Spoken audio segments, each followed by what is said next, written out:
Welcome back. The time now 6:40. There's been name-calling, mudslinging, leaked information, and scandal after scandal. If you've been watching the news lately, you can definitely tell there's a sense of frustration on both sides of the political aisle in this year's election. But what about another option that will appear on Tuesday's ballot? Renee has more on how some voters are eyeing other candidates.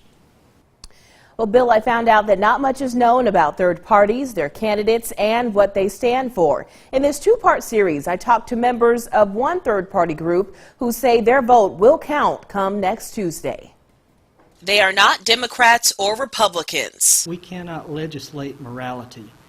Morality starts right here. It doesn't start in Washington. It doesn't start in Jackson. They are concerned educators, small business owners, and working parents. These voters are members of the Libertarian Party.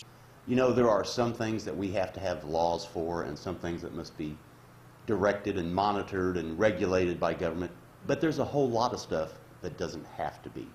And the stuff that is not monitored, regulated, taxed, licensed by government, we call that freedom. The Libertarian Party is the third largest in the U.S., emphasizing less government and leaning more towards free market principles, individual freedom, and responsibility. If you didn't think there's a strong libertarian presence in the U.S., well, think again. According to the Pew Research Center in 2008, there was an estimated 280,000 libertarian voters. Fast forward to 2016, there's an estimated 400,000 libertarian voters. That's a 30% increase in 4 years. There's 3 candidates going to be on the ballot in all 50 states. Only 2 of them are allowed to debate, and that's something that's just morally wrong. It is horrible, and we have to do something about that. If you're on the ballot in all 50 states, you should be on the debate stage. Former New Mexico Governor Gary Johnson is the Libertarian candidate for president, and he will be on the ballot next Tuesday. But these voters say many don't know their party's platform. I have yet to see either of those 2 candidates turn around and look like a statesman, look like someone who's really going to represent our country. So I look at the third option, and I see a decent guy. I see a guy who wants to actually reduce the size and scope of the federal government. So why not libertarianism? The economy and income taxes are key issues for Libertarian and retired teacher Frida Holman. I live on less than a teacher's pay in the state of Mississippi, and that's difficult. I have to balance my budget every month. I think our government is bound to do, by the Constitution, at least that much. Vicki Rose, also a Libertarian, says small business owners are suffering because of taxes and government regulations. Rose says a Libertarian president could turn things around.